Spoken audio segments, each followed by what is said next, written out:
What's going on, ladies and gentlemen? Welcome on into the Brass Ring Media Podcast. It's Friday, April 25th, 2025.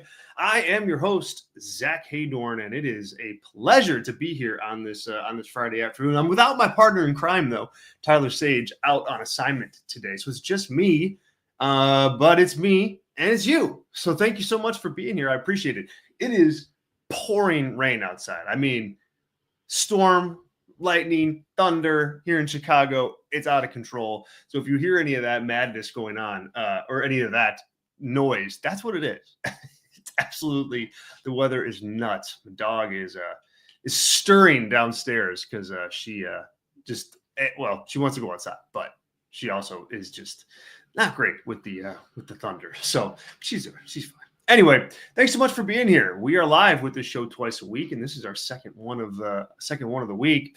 On Tuesday, we talked a lot about WrestleMania 41 Fallout.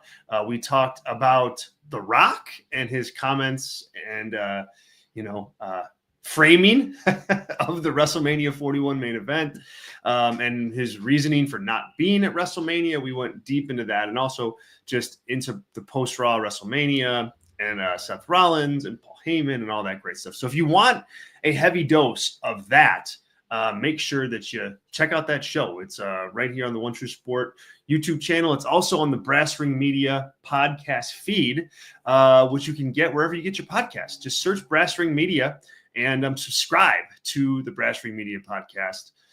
We are, like I said, live with this show twice a week. Nocturnal Knockout is our Wednesday show, and Robert Vallejos does a wonderful job with that show. And this week it was he played a little game called the WrestleMania 41 Blame Game, and so you're not going to want to miss that. He also kind of went through the years and talked about some forgotten Paul Heyman guys. Really cool show. Check it out. And then on Saturday mornings is the Kick Ash podcast. You definitely don't want to miss that. Ashley brings you that show and get your weekend off and running, all things wrestling. So search Brass Ring Media in your favorite podcast app, and we'll be there. You can hit subscribe and get all of our work, all of our audio right to your inbox, right to your mobile device at any given time. Cool. If you are watching on X, hello. If you're watching on YouTube, hello. Thanks so much for being here. I do have the live chat open for the show today. So if you want to make a comment on what we're talking about, or you want to suggest a topic altogether, or you want to just rant and rave about this week at wrestling, or you got something to say about AEW, or you got something to say about WWE, drop it in the live chat. If you want to make sure it gets read on the air, you can put a super chat in, and we'll definitely read all super chats. So that's kind of the lifeblood of Brass Ring Media. And so if you're able to make a contribution, that would be very helpful. Any contribution helps. So thank you in advance for that. I'll talk about Brass Ring Media membership here in a little bit, but want to thank our Brass Ring Media Gold members right out of the gate. That's Andrew H., Adam Kidd, and Sean Palikta. Thank you guys so much for your Gold member support. If you want membership, you can head over to Patreon. That's where it all lives. Patreon.com/Brass Ring Media. And more on that here in a little bit. Hello to the boss who's in our chat. Hello to Tracy who's in our chat. Hello to Fernando who's in our chat as well, amongst some other folks. Thanks so much for being here, you guys. I really appreciate it, especially on a day where I'm all by myself. It's great to hang out with you guys. Especially look on this rainy afternoon. Here we're here talking wrestling. So we talked a lot about WWE on Tuesday, and naturally so, given that WrestleMania just ended and the Raw after Mania set some new things in motion. I want to spend whatever time we have here today talking about AEW and talking about Dynamite and talking about what Dynamite and what AEW set up this week as far as Double or Nothing, as far as Beach Break. We got some key developments there. And as far as, All In goes, too, because there were some developments in that regard. So a heavy, heavy dose of AEW talk today. I want to start the AEW talk with Mariah May rumors that continue to swirl in regards to her future in pro wrestling. A new report WrestleVotes today suggested that WWE will, in fact, be making a substantial offer, what was called in the report a, quote, outstanding offer to Mariah May once her contract with AEW is up to bring her into WWE. Of course, we know that Mariah May's contract ends sometime this late summer or early fall. That's when it ends with AEW, and she'll be a free agent at that point. Fightful reported that Tony Khan is planning on trying to re-sign her. But this report comes out about WWE, and, it looks like there's going to be a bidding war for Mariah May. This is why having two companies is good for professional wrestling. Like, really, the conversation starts and ends there on this. Whether Mariah decides to stay in AEW or go to WWE, talent's ability to get the best offer that they possibly can because there's another bidder in the mix is good for the industry. It's good for everybody. And so, we're going to get into the weeds on like what is better for her future here for a little while. But ultimately, I think she needs to get the best offer that's good for her. And because there's two bidders, she's going to be able to do that. And I think AEW may lose out on this just because WWE has so many more resources. They're bigger. They're more global. They're more ingrained in like the entertainment society, like business in general. I mean, they've got some of the most powerful people in entertainment running the company. So, I kind of feel like if there's anybody that WWE wants, for the most part, they're probably going to be able to go get them. And it looks like that's what's going to happen here with Mariah May. So, like I said, I don't have a preference as to where she goes. I want her to get the best deal she can, the most money, the least amount of dates, like the most guarantees, whatever it is that she wants, like she should get. This is her time. She's in her late 20s. She's in her prime. Like, this is when you cash in, and it's great for her that she's going to be able to do that. Now, I think she offers quite a bit to WWE, frankly. I mean, she is a well-rounded talent that not only can be a good wrestler and a good promo, but she also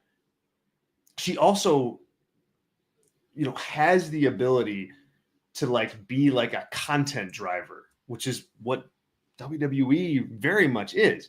You need somebody to do a backstage segment of some kind, she can do it. She can do comedy. She can do drama. She's been a part of all those many backstage vignettes with Tony Storm. She does sit-down interviews. She can do pre-tapes. Like, she is a jack of all trades as far as being an entertainer in the pro wrestling space. And right now in WWE, that is super valuable. That's more valuable in that company than being able to have a 5-star classic is. It just is. I mean, more. Look, they've got 5 hours of main roster television to fill every week. They've got 2 hours of NXT television to fill. They've got countless different Peacock documentaries and specials that they run. The partnership with Netflix, from a content perspective, is only going to get more. It's only going to have more depth to it as they continue on. They're going to want more. So you have to have people that can deliver that. And Mariah May is somebody that I think is so talented in that regard, and that she can do anything that they ask for. So that's one thing that like WWE can really leverage out of her, is a role like that. And again, that's more valuable than her being able to have a 5-star match. I think she can have that too, which is good, but she's somebody that I think brings 360 degrees worth of stuff to wherever she goes. And I think WWE is going to pay for that. Not just in her case, but in anybody's case. And so that's important. Now, she still has incredible value to AEW too. I mean, she's one of AEW's biggest, if not the biggest, homegrown star. I mean, she was somebody, and we had talked about her on this show a lot when she first came into the company. Like the fact that she just was brought in at a low level. She was brought in at just, a lackey for Toni Storm. And yeah, it was part of a broader story, but she, worked her way up, and she became the world champion. And she's now, synonymous with the women's division in AEW. So if you're Tony Khan, that's incredibly valuable too. You want that. You want her to stick around. You want her to continue to be a face of your company, a face of your women's division. And so, he's going to want to pay up for that. Who does she have more value to? Boy, that's a great question. I think she has more value. Like, I think she adds more value to WWE, but I think she has more value right now to AEW. I mean, if AEW loses Mariah May, that's a big loss. That's kind of like losing Swerve right now, just in the women's division. Like someone that's young, that's up and coming, that's clicking, that's over, and then just poof, that person is gone. And I think Mariah May has that type of value to AEW right now. I think it would hurt. If you're Mariah May, what are you picking? Who are you picking? Well, it all depends. It all depends. Like Tracy says in the chat here, it all depends on what she wants career-wise. Money isn't everything. Right. It's not. So if, look, I mean, Tony Khan can offer anybody a lot of money. He's got a lot of money. So, if that's what she wants, then I think Tony Khan is going to be able to play ball. And I think he's going to be, a player in those negotiations. But if she doesn't just want that, if she wants access to that entertainment, door, if she wants access to Hollywood through Nick Khan and, Endeavor Media and Netflix, and if she wants that and WWE makes a case that they can deliver that, that's going to hold some value for her. So it very much depends on what she wants. Not to mention, how many dates you work in and all of that factors in. But if it's not just money, I think Tony Khan might have a bit of a problem. And I think, someone in our chat says here, the boss says here, Mariah has said it's her dream to work in WWE. And so, if Tony Khan's competing with that, well, it's hard. It's going to be hard for him to win that battle. So this will be very interesting. And it's why both companies, not just AEW in this case, who would be losing Mariah May, but both companies, they have to always be looking to make new stars because of this very thing. Because talent is going to leave, and they're going to leave, and they're going to leave in both directions. And again, that's good for the business. That's good for the business. But it's also why you have to create new stars. I think right now, if you ask New Japan Pro Wrestling, do we do enough to make our new stars post Okada and Tanahashi and Naito and Ospreay and Jay White? They would have said, no, we messed up in that regard. You don't want to do that if you're WWE or AEW. You don't have that luxury, especially when you have, like 52 weeks of television that you have to produce every single week. So this is going to be an interesting one to watch for sure. I'm very excited to see what they do, excited to see what Mariah does, and excited to see like how all of this, how all of it plays out. It will be interesting. It will be interesting. Let's go to the chat here and some thoughts. Let me see. Sports Talk with Austin. What's up, Sports Talk? Sports Talk with Austin says Mariah May, I feel like, is needed in the AEW women's division, in my opinion. Yeah.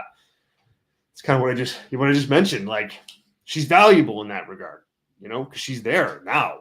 And like that you can't overstate that point. Sports Talk also says here, my question from a storytelling standpoint is what storyline could she tell in AEW? So this is interesting too. Like, we've only really seen Mariah May in one storyline. She's had other matches and she's had other title defenses and she's had other, little like feuds or whatever. But from like a true storyline perspective, it's been Toni Storm. It's been Toni Storm or bust. And that one has been very good. It's been one of the best, if not the best, or I would say the best women's storyline in wrestling the last, I don't know how many years. But certainly on that list. And I don't know, depending on what you think of it, it's, I think it's on the list of like all time great storylines in wrestling, not just women, but anybody. And so I think it was that good. And, I don't know what she does next, but the thing is, Sports Talk, like, she's talented, I mean, I don't think she's going to have an issue like working it out, whether if she works with Mercedes Moné, like she can have a feud there, like she can tell stories. She's good enough to work with anybody. And, that is why she's so valuable. That's why she's going to get the bag, if you will, here in a couple months, because that's how good she is. She's that good. She's that good. Where do you guys want to see her land? Let me pose this question out to you in our chat. WWE or AEW for Mariah May? Let's chat this out. Let's talk this through. Drop it in the chat. I'll try to read as many as I can. We have a gold member appearance. Sean Plicta is here. Sean says, happy Friday, everyone. What's up, Zach? What's up, Sean? We're talking AEW. We're talking Mariah May right now to WWE or to AEW when her contract runs up. I think it's going to be a fascinating, free agent to watch. So where do you guys all think she's going to land? WWE or AEW? Thanks for joining us, Sean. Appreciate that. I appreciate it very much. Glad you're here, man. Glad you're here. All right. So now that the rumor mill's over, let's turn our attention to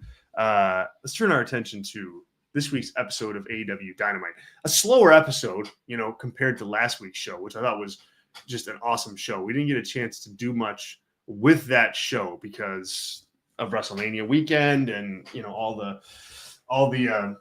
responsibilities that we've had then to cover this show for that weekend. But I liked last week's show quite a bit. Sean, you didn't like last week's show? Last week wasn't awesome. I think last week was a really good show. I don't know. I'm trying to think of what wasn't good on it. What wasn't good on it, Sean? What was it good? What was not good? I enjoyed it. But anyway, this week though was a drop off from that, and I think it was designed to be. It was designed to be a drop off from that. I think you had a situation where, well, you always have a situation in wrestling where you don't, where you just don't have the capability to put on A-level shows every single week, Monday, Tuesday, Wednesday. You just don't. You don't have that luxury. You can't have that. You can't have a wrestling show like that every single week. It's the same. It's the same reason why. It's the same reason why you don't see episodes of your favorite drama constantly humming along at the highest possible level, because they can't. You got to have the down weeks. You got to have the down and the filler episodes. You got to have that. And I think this week was that for AEW. Now, they still got to a good spot with it.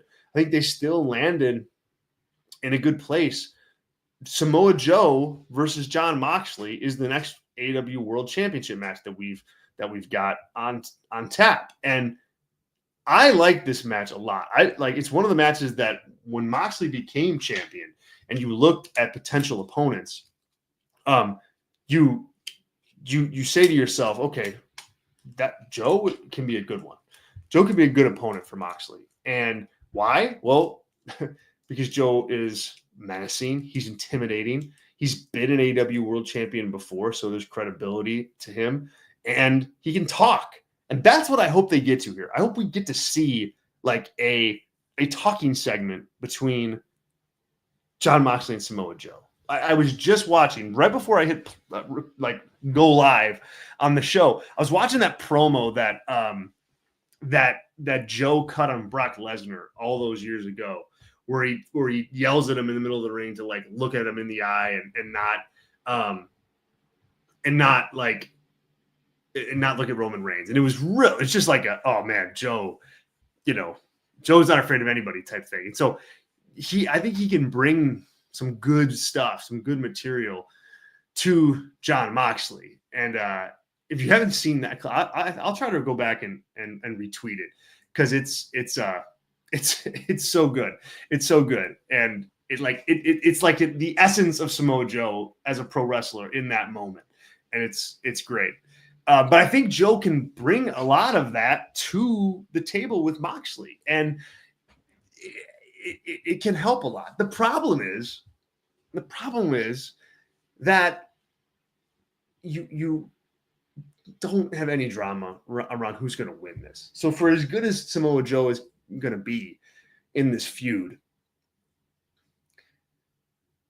there's just no way he's going to win, and I think that is something that AEW has to figure out.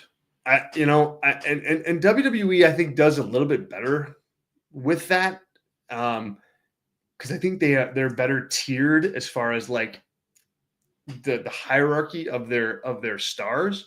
But I just don't think that Joe's going to win, no matter what he says, no matter what he does. It just doesn't feel like that's the spot. And it feels like All In is the spot. And I think if you're AEW, you want to get out of that cadence where, people will only expect title changes on the biggest show of the year. It's why part of me would like advocate having Moxley beat whoever faces him at All In. So you break out of that cadence of, well, we're going to like go through these like year-longish title reigns, and then we'll do title changes at the biggest show of the year. So you can do some of that for sure, but you don't want to map it out for the crowd that way. You want it to naturally land in that place. And with this Moxley thing right now, I think that it's very much, people are just waiting for All In.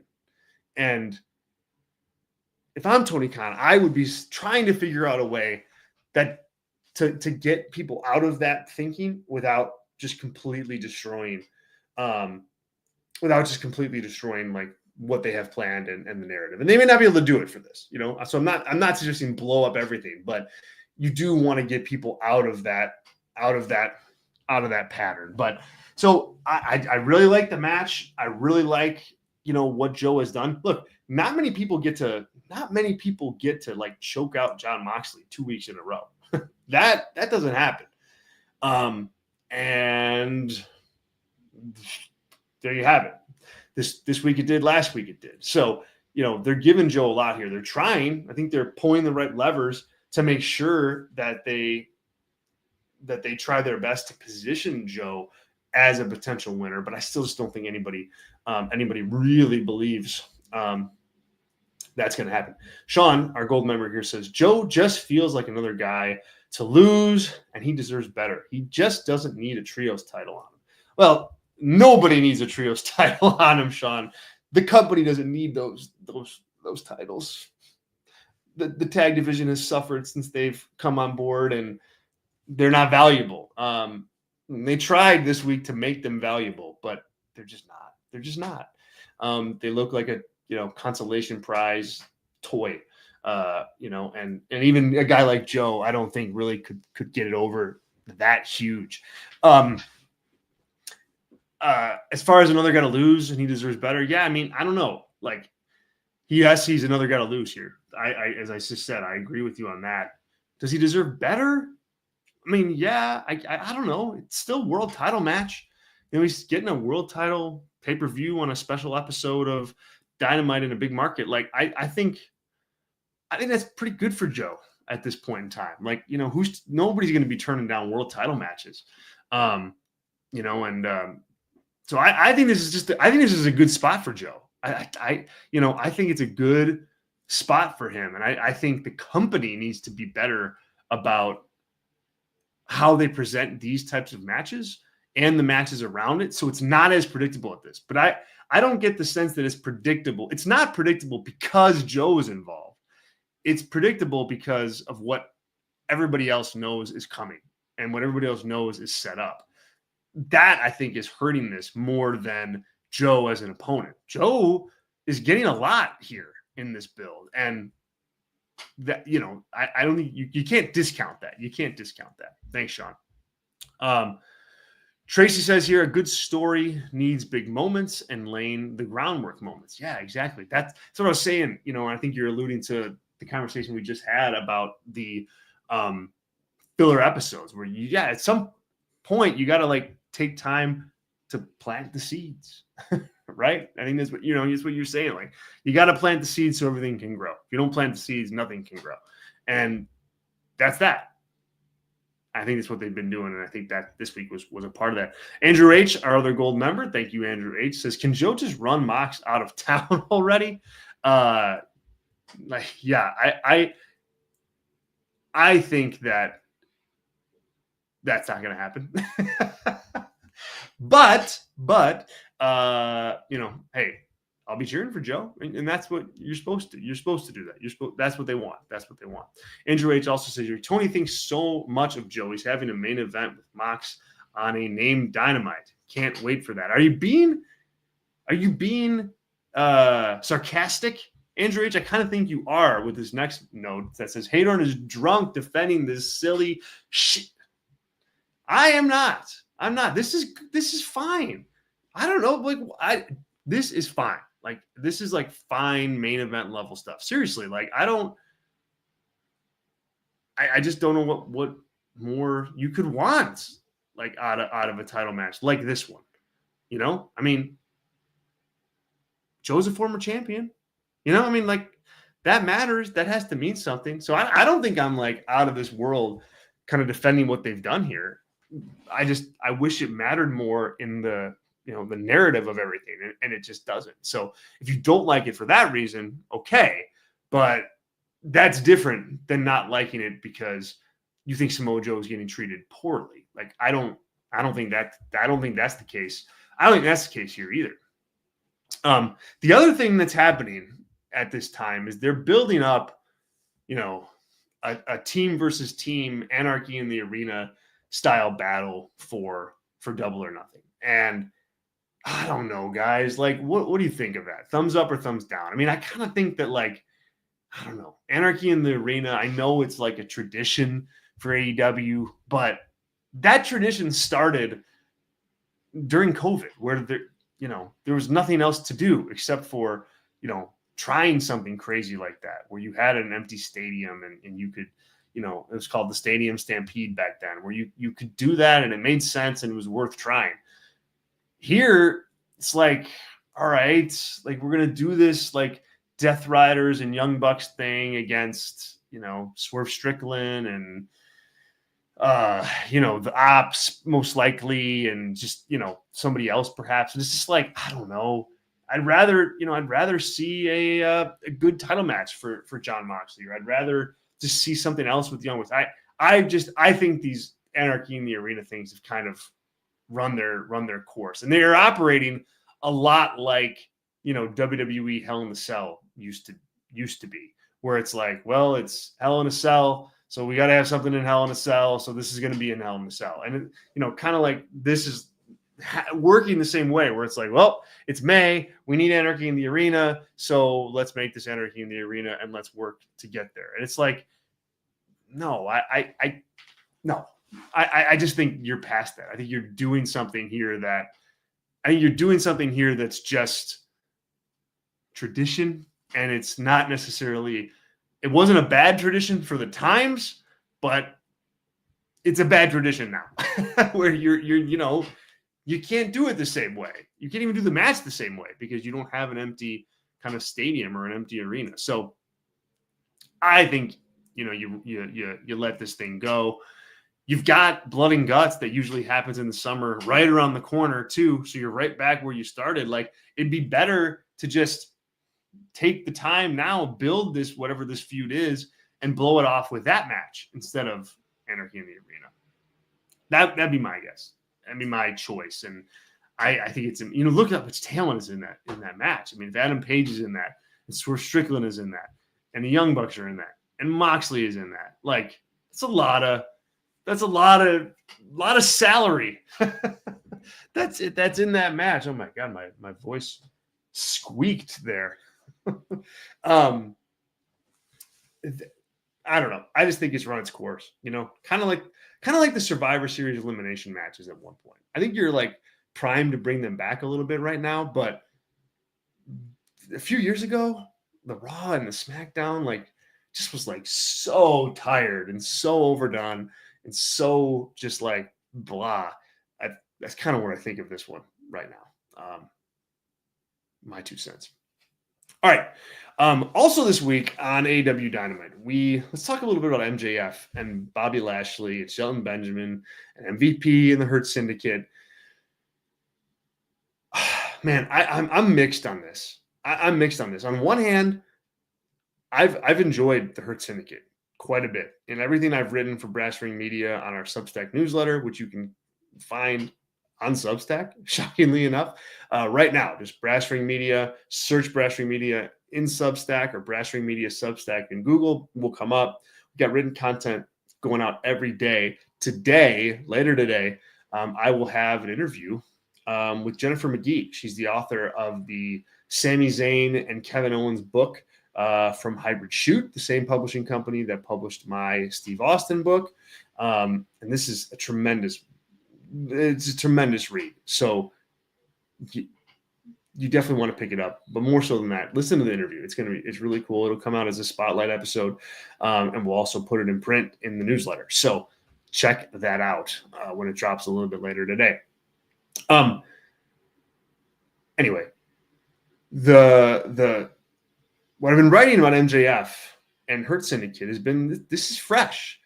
Like, it's a fresh mixing of opponents where you've got this like kind of WWE guy and Lashley with this like AEW guy and MJF. And it's two guys that you'd never really think would have ever crossed paths.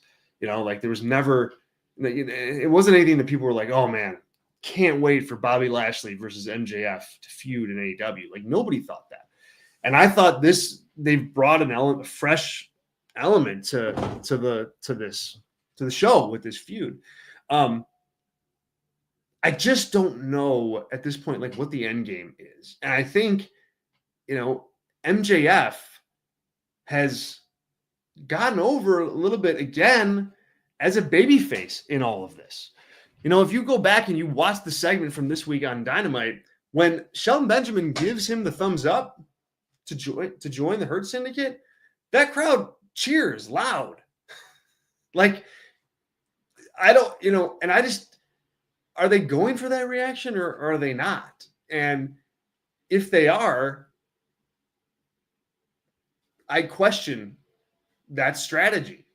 And if they're not, well, they're getting that response. So they have to do something about it. I think the program has lingered on for too long. It's given, MJF too many chances to be really good in those segments and for the audience to like get invested in him joining the group. And now if you just, what's the end game going to be for him just to screw over the Hurt Syndicate?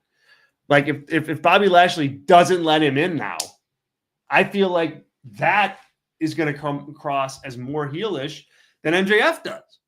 So I think the psychology is off on this. If you listen to the crowd reactions and you look deep at what the story is that's being told, they're not getting proper reactions on this. And the thing is, I don't think they know what reactions they want to be getting. Because if they did, I think they'd be more clear with what they do. So it's compelling.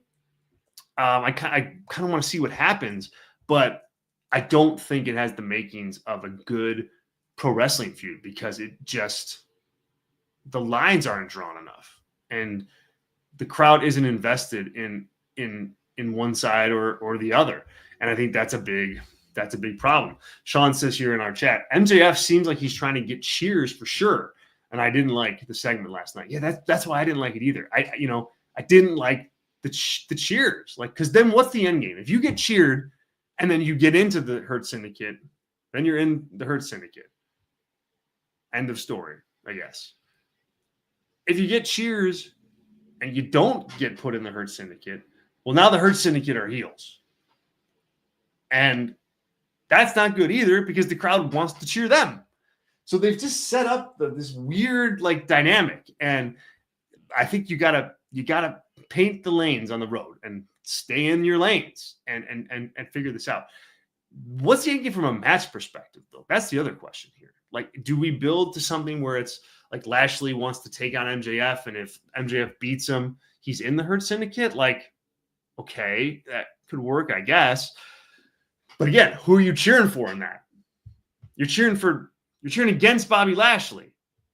Because the crowd, like, I think with the storyline that they've got built, you'd think they'd assume that the crowd would be on Lashley's side because MJF is a snake.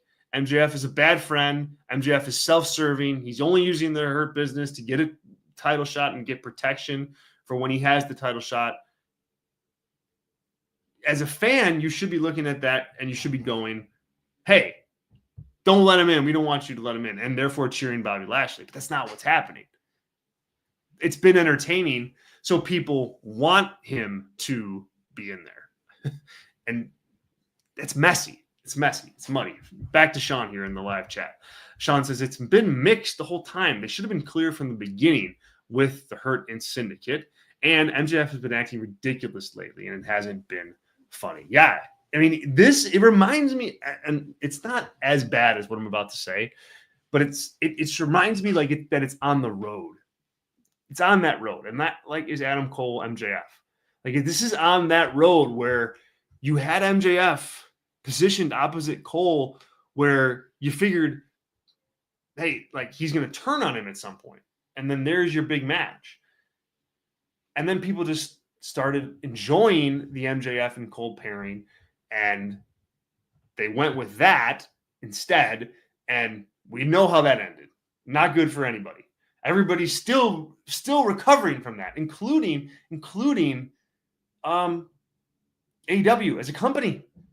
So FTR, yes, or excuse me, Adam Cole, yes, MJF, yes, company, yes, all still trying to recover from that, and they're kind of like on that road here, and I think they need to get back on track and figure out where they actually want to go, you know. And I don't think it's with MJF as being a babyface. So if that's not the end game, then where do you go? And you need to make a pivot on that. Tracy says here in the live chat, do we get MJF ultimately joining up with FTR and FTR versus Hurt Syndicate for the belts? So that's a match, right? Like that's like one of the biggest tag team matches you can do, you know, in AEW right now. Hurt Syndicate against FTR, Hurt Syndicate against the Young Bucks, and then, you know, I don't know, Edge and Christian, Adam Copeland and Christian against the Young Bucks too, and FTR, I guess, for that matter. Those are your big tag team matches. So yeah, I can see that happening. I don't know, Tracy, that MJF joins up with FTR like officially. I mean, FTR just got a new manager with Stokely Hathaway, and you know, you put MJF with that group, and to me, if you put them together officially, like Stokely like loses all of his value. Like there's just nothing. I mean, there's just nothing much there for him after that. MJF does the talking. So what do you need Stokely for? Speaking of which, the FTR segment, I liked that better than some other folks did. Not so much the Rock and Roll Express part, you know, that part was kind of ridiculous, but I do like Stokely Hathaway as a manager for FTR. This is kind of like Stokely's last chance, is it not? To be something valuable in AEW.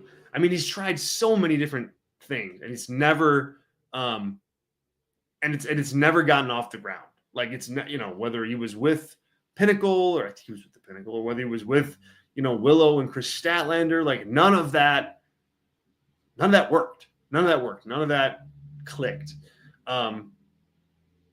Here, I think it can click. I think FTR, to make this work, has to let Stokely do his thing, which means no promos from Cash Wheeler, no promos from Dax. Like, let Stokely do the talking.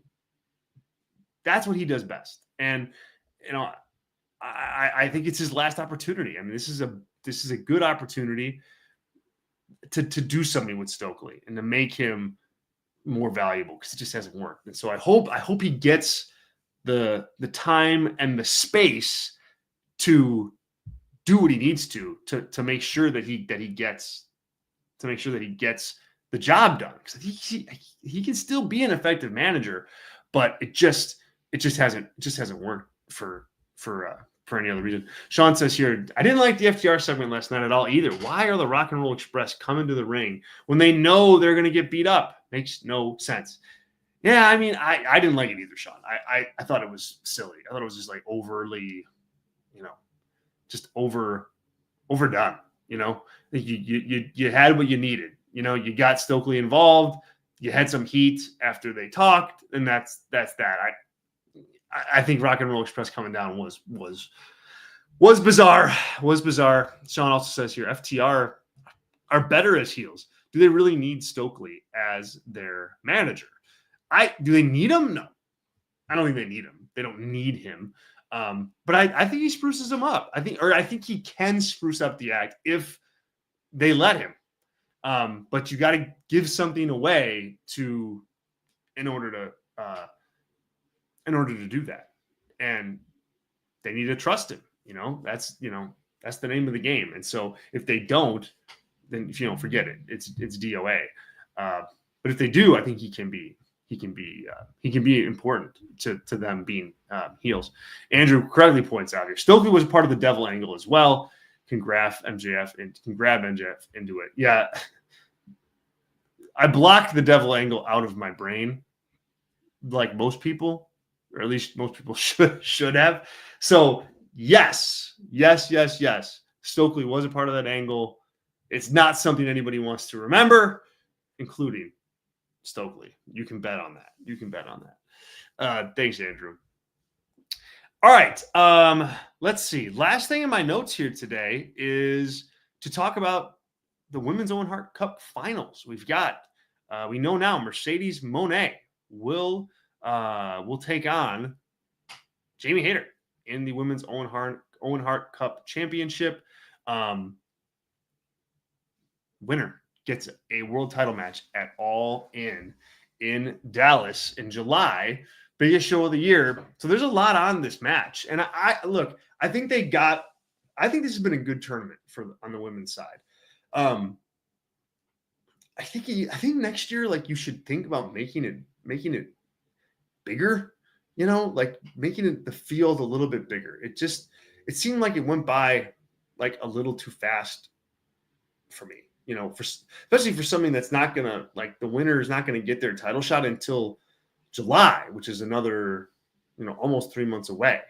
So there's a lot of time, to still build up to these matches. And so I think that they got this right, given who was in it. Could there be more people in it? Yes, I think so. And they would have helped. But I think for who was in it, like, this is a good final. The only other final that you could have had was Mercedes Moné. And you would have had to completely rework the brackets, would have been Mercedes Moné versus Athena in the finals. But they did it in the semifinals instead. It was a really good match last week, and thumbs up. And there's more coming there for sure. But ultimately, and Tyler has talked about this for a while, that the match to do at All In is Mercedes Moné against Toni Storm for the AEW World Championship. Like, that's the match you want to do. And I think that's where this ends. I think that's where this lands. Like, I like Jamie Hayter. She's been ice cold since she's come back. I don't know if that's, it seems like that's been by design to kind of keep her on the sidelines. She hasn't shown much since she's been back. But when she left, man, she was one of the hottest stars that the women's division had. But they did not keep up momentum on that. And so, when you look at the landscape here, Mercedes is really the only way this can go. It's the only way this can go. And I think that's the way it will go. But I think the match is going to be really good. And I think the match, it reminds you, hey, Jamie Hayter is a player. Like, remember that, please. Remember that, please. Sean says here, no intrigue here either. Unfortunately, it'll be a really fun match. Hayter has lost a little something since coming back. Yeah, well, I think that's understated. I think she's lost a lot since coming back. She was, remember, like when she left, she was like top of the women's division. She was beating Toni Storm. She was getting good pops. And now she's not doing any of those things. But this is a good spot for her. But yeah, there is no intrigue here, and I'm certain that Mercedes is going to win. Sean says here, Hayter absolutely needed to beat Stat. I'm a huge fan of hers, so I'm wondering if their promo segments can invest me in this. Oof, I don't know. I hold my breath on that one, Sean. Mercedes Moné is involved, so she doesn't do much in promo segments to get people to invest. I hope I'm wrong about that, but she's not proven to be like good in that sense, building feuds all the way back to her WWE main roster days. I mean, she did better or did okay in NXT, but I don't remember any like insanely great promo segments from her that are standing out. I'm sure there are decent ones, like when she was feuding with Becky or Bianca. I think, there's probably some good stuff in there, but her AEW resume, as far as that goes, is barren. Like, they're just, those segments aren't there. So hopefully I'm wrong, but yeah. As far as Sean goes, Athena, her losing was just not good in my view. Someone had to lose that match. She's just the ROH World Champion, Yeah, I mean, I see it both ways, but then when it comes down to it, she's the ROH champion, and Mercedes is one of your biggest women's stars. So I think that formula is always going to calculate out the same way. Andrew H in the chat says here, I really hope Toni retires Mercedes. What? She is not going to retire Mercedes. How dare she? How dare you? How dare you say that? No, I'm just kidding. We know your feelings about Mercedes Moné, Andrew H. We know it. She's good for the company. She's good for AEW. You may not like her, but she does provide good star power. Good star power. But yeah, I like this match a lot. And, I think that you do what you need to do at All In, and that's put on the biggest matches that you can. Like, it's your company's WrestleMania. So put on the biggest matches that you can. I mean, I think you're angling that way on the men's side, whether it's Will Ospreay against Jon Moxley or Adam Page against Jon Moxley. Those are two big matches. And I just think you want the same thing on the women's side. And so they've lined up to get that here. And I think that's what makes it, a pretty cool match in my view, and why I think the tournament has shaken out strongly. I mean, like, they got the makings of a good pay-per-view so far, right? I mean, if, like, let's say one of these matches is the main event. So let's just say it's Hangman Page against Will Ospreay, men's final in the Owen Hart Cup Tournament. That's the main event. Then you have this one, coming in, women's finals. Mercedes Moné against Jamie Hayter. That's a strong match. then let's say you do have anarchy in the arena. Okay. So lots of lot of star power in that. Something is going to happen with Ricochet and Kevin Knight. Something's going to happen with MJF and Bobby Lashley. The card starts to fill out like pretty nicely, in and around those tournament matches. And you can start seeing Double or Nothing formulate out. And I think, it gets, it's not done yet, but I think you can start seeing the pieces get put on the board and where AEW is going with this. And it's a good picture. Sean says, boo. I don't know what you're booing. What are you booing? What did I say? What did I say that's wrong this time? Oh, man. All right, you guys. Thank you so much for joining the show. I'm going to go record a member-only show. I'm going to watch part of WrestleMania with members live, or not live, but recorded. I'm going to watch, and I was in the building for WrestleMania. If you didn't see any of our coverage this weekend, definitely go to Patreon, check it out there. Go to the YouTube channel, check it out there, and go to our Substack newsletter. If you haven't subscribed to that, it's got so much stuff in it. Brass Ring Media on Substack. All of our WrestleMania coverage is there. But I haven't watched anything back yet, so I'm really looking forward to watching a couple matches. I'm going to fire up here the women's triple threat, watch that for members, and do a little watch-along show with that match. So excited to do that. So if you want to check out our membership, it is only $4 a month, and it's over on Patreon, patreon.com/BrassRingMedia. We offer 2 tiers. The first one is a gold member tier, and we thank Andrew H., Sean Plickta, and Adam Kidd for supporting us at that tier. That gets you all sorts of stuff. It gets you everything the regular membership gets you. It gets you access to do these shows with us on a monthly or so basis. It also gets you unlimited super chats, unlimited chats during all of our live shows. And so lots of value there too, especially if you want to contribute a lot. Check it out. Patreon.com/BrassRingMedia. The regular membership tier gets you all of our member-only stuff. So a member-only podcast once a week, all of our pay-per-view and PLE review shows, including this past weekend for WrestleMania 41, access to our Discord community, and so much more for members. So check it out. Give us a go. It's only $4, and you get everything that we do. Try us out. I think we give a lot for your money.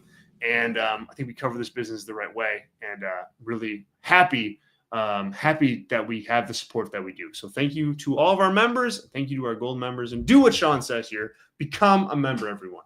Patreon.com/BrassRingMedia. All right. We'll see everybody next week for this show. Tomorrow morning, the Kick-Ass Podcast is live right here on YouTube. Make sure you check that out with Ashley. She'll be running down SmackDown, talking a little WrestleMania, I'm sure, talking about some WrestleMania fallout and so much more. Have a wonderful, wonderful weekend. Thanks so much for joining. We'll talk to you guys really, really soon. See ya.